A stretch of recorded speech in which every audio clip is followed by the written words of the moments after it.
El mensaje de hoy es sobre la ascensión. Vamos atrasados 10 días. Porque estuvimos celebrando el Día del Padre, ya que coincidió también con la ascensión, así que tuvimos que hacer el pasado. Semana que viene, por lo tanto, ya fijo, vamos a hablar del Espíritu Santo, la venida del Señor, ¿no? Del Pentecostés.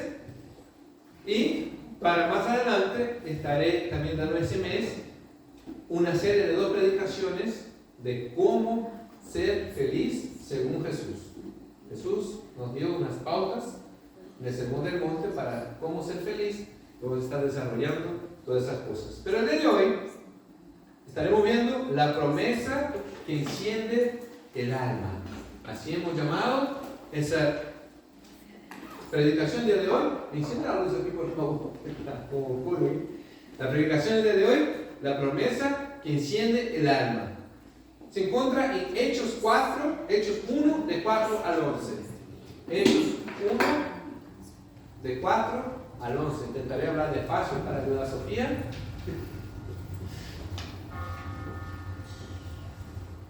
Hechos 1, de 4 al 11, nos habla sobre la ascensión de Cristo en los últimos días del Señor aquí en la tierra, en los últimos momentos, que es lo que nos recomendó. Dice, y estando juntos les ordenó, no salgáis de Jerusalén, sino que esperad la promesa del Padre, la cual oísteis de mí. Porque Juan ciertamente bautizó con agua, pero vosotros seréis bautizados con el Espíritu Santo dentro de no muchos días. Entonces los que habían reunido preguntaron diciendo, Señor, ¿restaurarás el reino de Israel en ese tiempo? Y les dijo, no os toca a vosotros saber los tiempos, las ocasiones que el Padre puso en una sola potestad. Pero recibiréis poder cuando haya venido sobre vosotros el Espíritu Santo, y me seréis testigos en Jerusalén, en toda Judea, en Samaria, hasta lo último de la tierra. Y habiendo dicho esas cosas, viéndolo ellos, fue alzado y lo recibió una nube que lo ocultó de sus ojos. Y estando ellos con los ojos puestos en el cielo, entre tanto que él se iba, se pusieron junto a ellos 2 varones con vestiduras blancas, a los cuales dijeron, Galileos, ¿por qué estáis mirando hacia el cielo? Este mismo Jesús que ha sido tomado de vosotros al cielo, así vendrá como lo habéis visto ir al cielo. Aquí hay varias promesas en ese texto, vamos a estar desarrollando una a una en esta tarde. Es un mensaje sobre la ascensión de Cristo que nos reta transformar nuestra manera de vivir. Nos reta vivir una espera activa en Dios. Nos reta abrazar el poder del Espíritu Santo para testificar de Él. Y también nos reta a vivir con la expectativa de su regreso. Esas cosas vamos a estar viendo hoy en el desarrollo de esta predicación. ¿Qué pasaría si cada uno de nosotros saliera de nuestra comodidad y si cada uno experimentara el poder transformador del Espíritu Santo y se convirtiera en un faro de esperanza en el medio del mundo en la oscuridad del día de hoy? La promesa que nos anima a caminar sin temor hacia un futuro glorioso que Dios nos ha preparado, es que Él ha preparado el Espíritu Santo para nuestras vidas. Pero vamos al punto 1. No salgáis de Jerusalén. Es lo primero que dijo Jesús a ellos. No salgan de Jerusalén. La importancia de escuchar y obedecer la voz de Dios. Vamos a estar meditando en eso esa tarde. Es muy importante escuchar a Dios. Dios sigue hablando y sabemos que Dios sigue hablando. Me emociona, Sofía. Dios sigue hablando. Y a día de hoy tenemos que aprender a escuchar a la voz de Dios. Pero, más que escuchar a la voz de Dios, tenemos que aprender a obedecer a la voz de Dios. Eso es algo muy importante. Jesús ordena que se quedase en Jerusalén para recibir el bautismo del Espíritu Santo. Ese mandato no era simplemente un consejo, sino era crucial para toda la vida del cristiano que escuchaba a Jesús en ese momento. Tenía que ser ser bautizados, tenían que ser revestidos del poder del Espíritu Santo. Y ese momento, mientras estaban aproximadamente 500 personas, dice en la Biblia, 500 personas Jesús habló con ellos. Y a ver, ¿quién sabe cuántos días antes de Pentecostés está la ascensión? A ver. 10 días. Pasaron 10 días que Jesús les habló eso. ¿Y solo cuántos quedaron ahí en el aposento alto? 120. ¿Qué pasó con los otros 380? Escucharon a Dios, pero no le obedecieron. Escucharon la instrucción misma de Jesús. Quédense aquí, que va a venir el Espíritu Santo sobre ustedes. No sé qué más importante estaban haciendo, que no esperaron 10 días. Más adelante voy a hablar de Abraham, que no esperó también, pero bueno, Abraham pasó 40 años y Dios no le cumplió, pero 10 días no pudieron esperar, una semana y media. Una semana y media, allí estaba Dios cumpliendo su promesa. Esa diferencia revela el verdadero valor de la obediencia, una fe activa en lugar de una mera escucha superficial. No sirve de nada si venimos a la iglesia semana tras semana, escuchamos la palabra de Dios y no la vivimos, no la practicamos.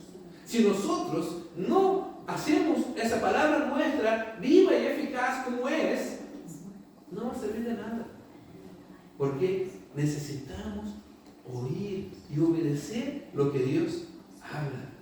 Escuchar no es suficiente. La voz de Dios, escuchar el primer paso, pero lo fundamental es seguir sus instrucciones.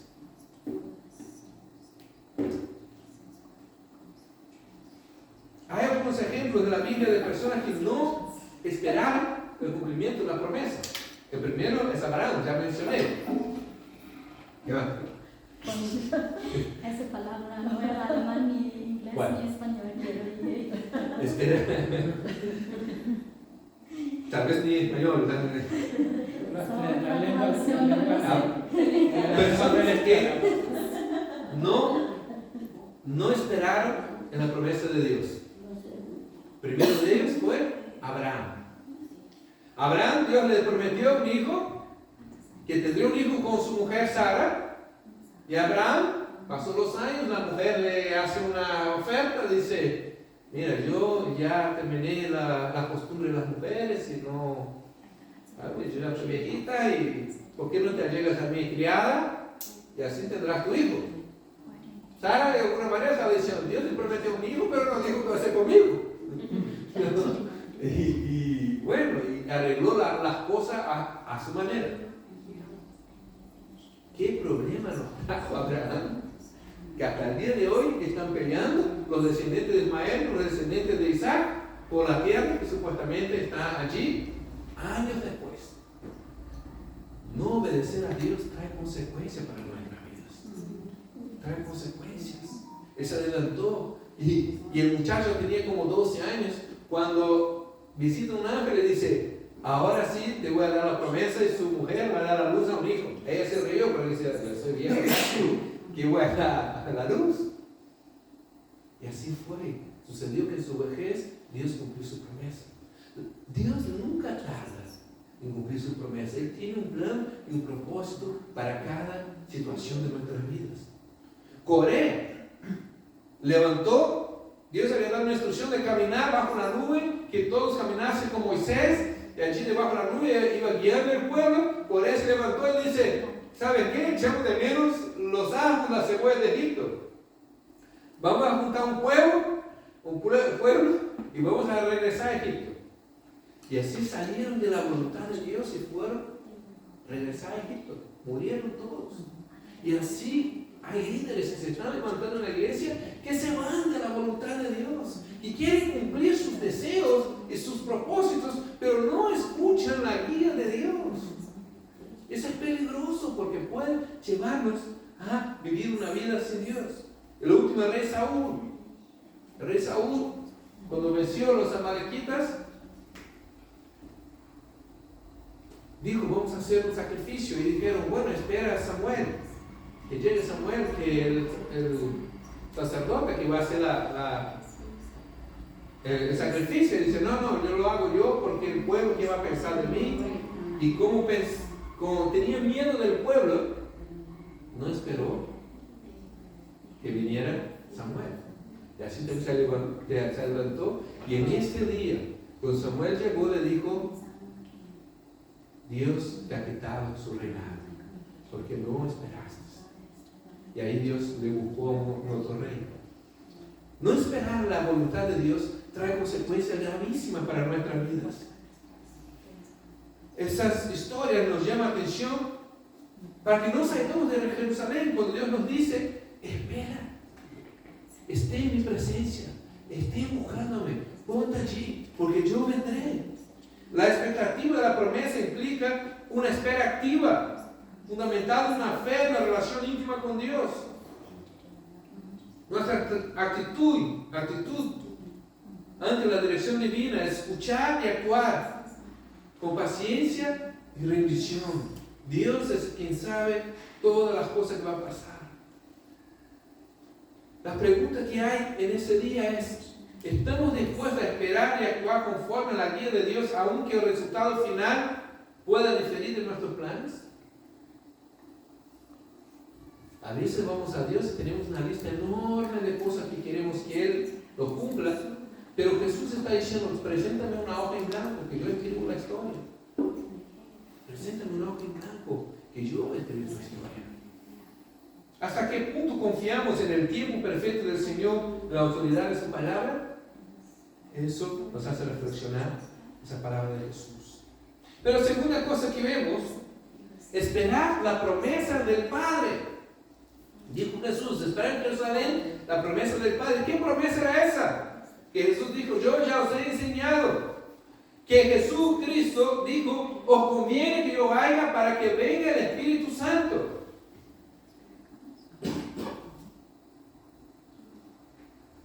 Jesús iba a cambiar la manera de acercarse a Dios.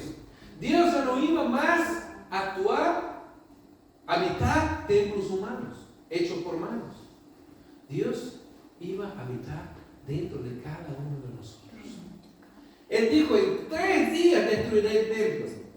Y reconstruyó un nuevo templo. Y pareció que dijo, ese templo tardó 70 años en construir, como tú lo vas a hacer en 3 días, para destruirlo y reconstruir. Jesús estaba hablando del templo de cada uno de los creyentes que somos nosotros. Dios ha dado una promesa. Dios ha dado una promesa y afirmó que ese templo sería reconstruido en 3 días. La promesa que está en Joel, vamos a ver más profundamente la semana que viene. Dios había prometido que iba a descender su espíritu sobre toda la carne. Todas las personas iban a recibir el Espíritu Santo. Con la venida del Espíritu Santo se cumple esa promesa, marcando una nueva relación con Dios y la humanidad. El Espíritu Santo no es un adorno para un cristiano nada experimentado. El Espíritu Santo es fundamental para todo creyente. Todo cristiano recibe el Espíritu Santo de Dios. Todo cristiano. Recibir la promesa. Todos los que creemos en Jesús tenemos la oportunidad de recibir el Espíritu Santo, lo que representa una gran promesa de Dios. Ese don no se limita a un grupo selecto de cristianos, sino a todas las personas. El Espíritu Santo, ¿qué hace en nuestras vidas? Trae guía y dirección. Es quien te va a guiar. Enseña y te revela. Cuando te busca a Dios en la palabra, el Espíritu Santo te va a enseñar y te va a guiar. Otorga dones, da dones a las personas. Cada uno de nosotros, Dios dio un don. Cada uno. Por eso nos necesitamos a todos, por eso no sobra ninguno. Porque el don que tengo yo no lo tiene el otro y yo no tengo tampoco el don que tiene él. Así que Dios ha distribuido como quiere los dones a cada uno de nosotros. También produce el fruto del Espíritu Santo en nuestras vidas. amor, gozo, paz, paciencia, bondad, benignidad, mansedumbre, dominio propio. Sabemos de memoria, pero hacerlo es más difícil. La paciencia. Dice, no pide paciencia que Dios te manda pruebas. Yo le dejé de dar por paciencia. Dios manda pruebas.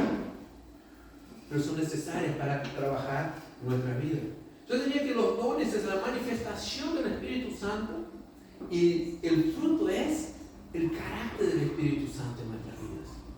Hay una cosa que el Espíritu Santo hace con nosotros, por medio de nuestras vidas, pero también hay cosas que el Espíritu Santo hace en nosotros, comienza a cambiar nuestra manera de ser. Por eso es tan importante esa promesa del Espíritu Santo. Y voy a adelantar que si no me pide el reloj. Pero interesante una cosa aquí, antes de entrar al próximo punto, que los discípulos esperaban algo del Señor. Pero Dios tenía otro plan. Aquí vuelve a hacer la pregunta: ¿establecerá tu reino ahora? Porque habían quedado decepcionados cuando murió. Uy, pensé que Jesús nos iba a librar de los romanos. Pensé que iba a vencer a los romanos y libertarlos. Decía que nos iba a libertar de la tiranía. Pero la tiranía que Jesús vino a liberar no era al pueblo de Israel de los romanos, era de toda la humanidad del pecado. El tirano que tenían sobre nuestra vida era el pecado que nos estaba atando nuestra vida para llevarnos juntamente con el diablo al infierno. Por eso vino Jesús a romper todas esas cadenas. Pero ellos no entendieron. Pero ¿cuántas veces nosotros no entendemos lo que Dios está haciendo? No lo entendemos. ¿Cuántas veces tenemos expectativas y esperanza y queremos que haga de una manera y Dios está haciendo su obra de otra manera, pero nos sorprende? Tenemos que aprender a ser guiados por el Espíritu Santo y confiar que Él quien se derrama sobre nuestra vida. Pero punto número 3.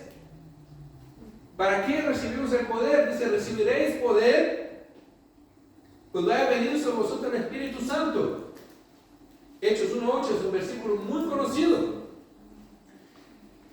Nos empodera para una misión. Marcos 16 dice, ir por todo el mundo y predicar el evangelio a toda criatura.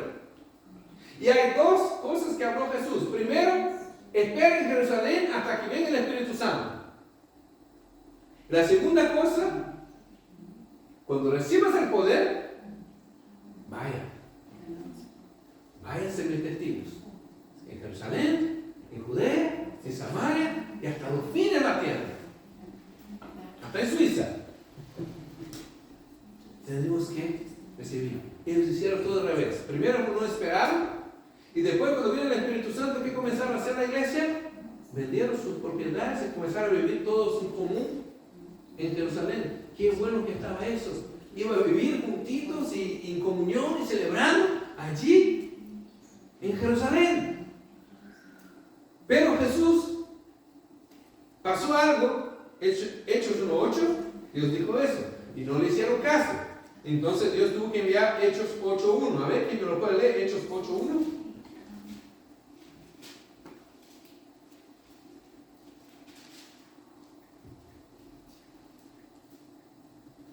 ¿Fuerte? ¿No lo encuentro? Saulo consentía en su muerte. No, Hechos 8:1. Hechos 8:1. ¿Sí? Sí. Ah, entonces está mal la referencia aquí. En aquel día hubo una gran persecución. Eso. Que estaba en Jerusalén y todos fueron esparcidos por la tierra de Judea y Samaria, salvo los apóstoles. ¿Qué pasó? Ellos se quedaron en Jerusalén y Dios tuvo que mandar una persecución a Jerusalén para que se muevan. Tuvo que decir, si no quiere ir a Samaria ni a Judea. Bueno, vino la persecución y tuvieron que moverse a Judea y a Samaria. Dios tiene un plan y se va a cumplir ese plan. Y cuenta con nosotros. Dios nos ha dado la autoridad y el poder para obrar en nombre de Él. Dijo que obras mayores que Él haríamos. Claramente no está hablando de la obra redentora de la cruz. Eso nadie lo podrá hacer. Pero ¿a qué se refería Jesús entonces? Que podemos tener el mismo espíritu que levantó Jesús de los muertos dentro de nosotros, actuando en nuestras vidas para hacer milagros, prodigios y señales, y va a confirmar cuando predicamos el Evangelio. Pero ¿por qué no pasa? Porque no salimos de las cuatro paredes a predicar a las personas que están ahí afuera. Porque cuando salimos, Él dice: yo confirmaré la palabra que ustedes prediquen, con señales, prodigios y milagros. Si la iglesia se está quedando sin esos milagros, sin esos prodigios, es porque nos acomodamos aquí dentro de ese salón. Estamos felices, juntitos, hacemos comidas, pero nos olvidamos de salir e ir por todo el mundo predicando el Evangelio. Y cuando nosotros hagamos eso, Dios se va a manifestar con poder en nuestras vidas, porque esa es la promesa que ha dado, que recibiréis poder cuando sean mis testigos en Jerusalén, en Judea, en Samaria, hasta los fin de la tierra. Jerusalén habla de donde vivimos, nuestro entorno más directo. Judea simboliza el entorno más cercano, pero que no es nuestros amigos ni familiares. Samaria representa a aquellos que no nos gusta predicar. ¿A quién que no te gusta predicar? Ayer escuchaba una predicación de Billy Graham cuando él hablaba de la historia de Jonás. Jonás es un caso interesante. Dios le dice: vaya a Nínive y predica. Él dice: no, yo quiero que usted le envíe castigo a esa gente que es muy mala. Y se fue al otro lado y tuvo que ser echado al mar. El gran pez lo tragó y le salvó. El pez no fue el castigo de Jonás, fue la salvación. Le salvó y le llevó hacia dónde. Y apenas adivina qué playa le escupió, le vomitó, justamente donde tenía que ir. Y predicó. Y tal vez fue el mayor avivamiento que hubo en esas tierras. Se convirtió desde el rey hasta el más simple. Dice que todos volvieron el corazón a Dios. Para tristeza de Jonás. Jonás que bueno, voy, predico, y si no se convierte, pues ya sabe Dios. ¿No? Se convirtió todo el mundo. Samaria representa a esas personas que nosotros tenemos prejuicios de predicarles. Pero Dios también quiere que vayamos a esas personas.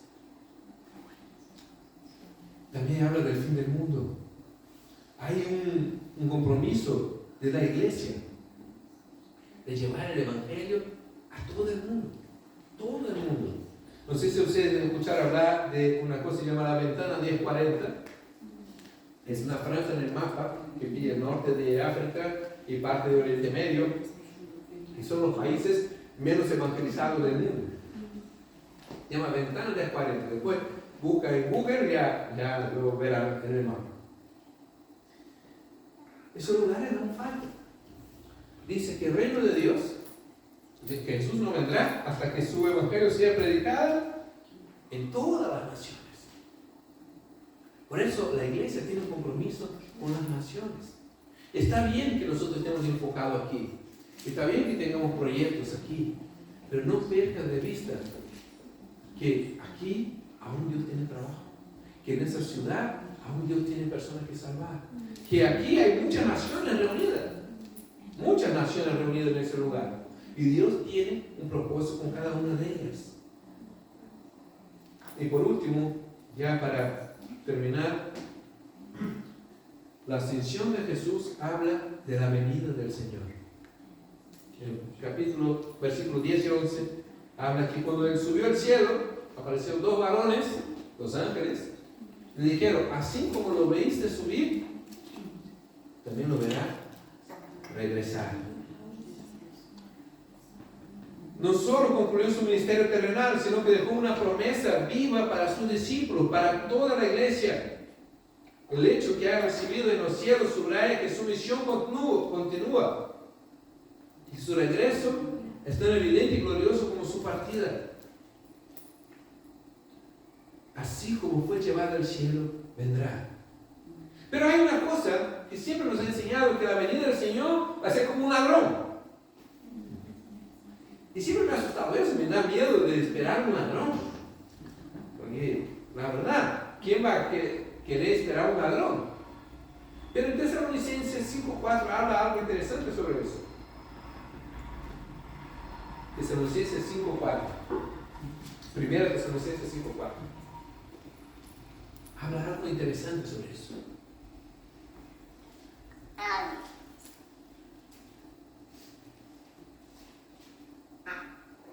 Pero vosotros, hermanos, no estáis en tinieblas, para que aquel día os sorprenda como ladrón.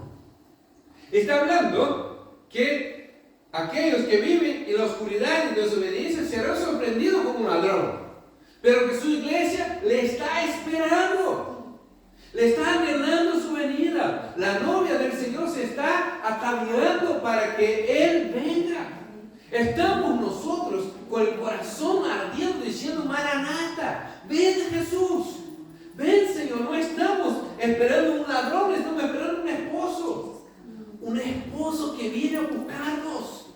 Esa es la diferencia de los que andan en tinieblas y de los que están en luz, porque la luz de Dios ya alumbró nuestros corazones y nos dio una esperanza viva, que Él vendrá por nosotros.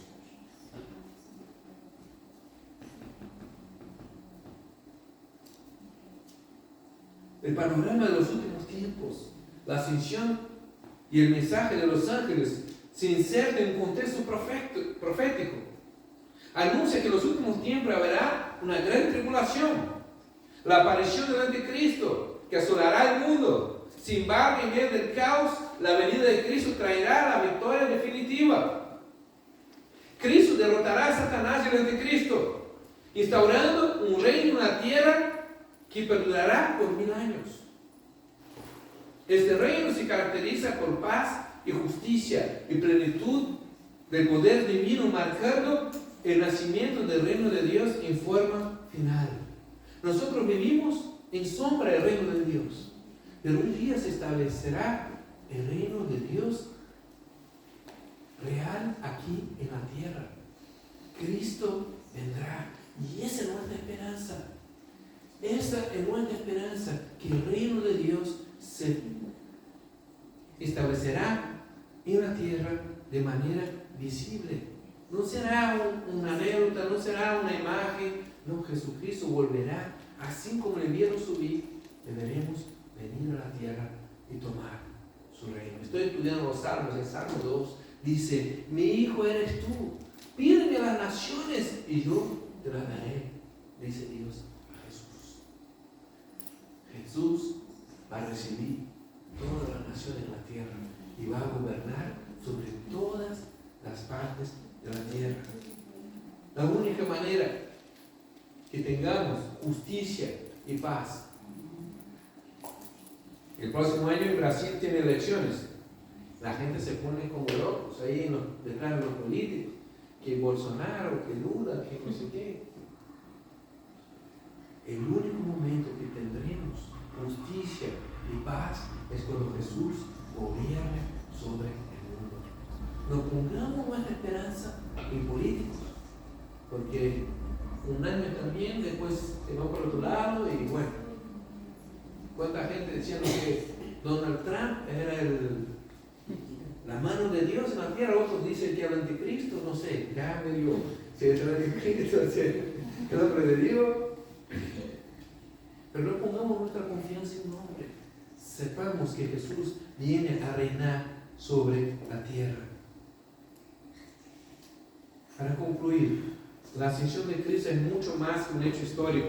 Es la promesa viva de nuestro Salvador, sigue obrando en nuestro día a día. Perdón. A través de ese acontecimiento aprendemos que esperar en Dios, esperar la promesa de Dios sobre nuestras vidas, esperar que las palabras de Dios se cumplan en nuestras vidas. Todo lo que ha hablado el Señor se va a cumplir. A veces no entendemos en el momento, pero después Dios te va a mostrar cuál era el propósito de cada cosa. Segundo, que Dios ha prometido el Espíritu Santo para nuestras vidas. Que nosotros todos vamos a recibir el Espíritu Santo. Nos cabe a nosotros a no contristar al Espíritu Santo, a alimentar el Espíritu Santo en nuestra vida, a dejar que Él obre en nuestras vidas. Así, cuando nosotros permitamos que el Espíritu Santo se active en nosotros, podemos vivir el poder de Dios para que podamos ser testigos en esta generación. Dice que Noé estuvo como pregonero de justicia en su generación. Jesús dijo que los últimos días serían como los días de Noé. Necesitamos nosotros levantar como pregoneros en esa generación. Si solo hay una persona que te escuche, habla de esa una. Si son 10, 100, 500, 1000, habla. A lo mejor Dios te dejó una sola persona. Predica, habla, enseña, ministra, derrama el Espíritu Santo sobre esa vida. No nos preocupemos con los números. Es Dios quien se ocupa de eso. Dios nos pondrá capacidad para testificar, pero no perdamos de vista la venida del Señor, la promesa que le está enviando su novia, está preparándola. No mira como un ladrón, el esposo viene a buscarnos. Estamos preparándonos, estamos anhelando su venida, porque la iglesia conoce su plan, que Él vendrá por nosotros. Hermanos y hermanas, es momento de dejar de lado toda comodidad y inercia espiritual para encarar activamente lo que significa vivir la promesa de la ascensión de Cristo, la promesa que Él dejó sobre nosotros, que Él vendrá. Mientras tanto, nosotros esperamos ser revestidos del Espíritu Santo, escuchamos la voz de Dios, obedecemos lo que Dios tiene para nosotros y con poder del Espíritu Santo iremos y predicaremos a todo aquel que nos rodea.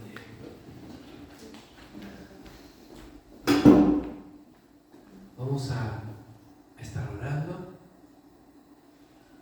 pedir a los chicos de la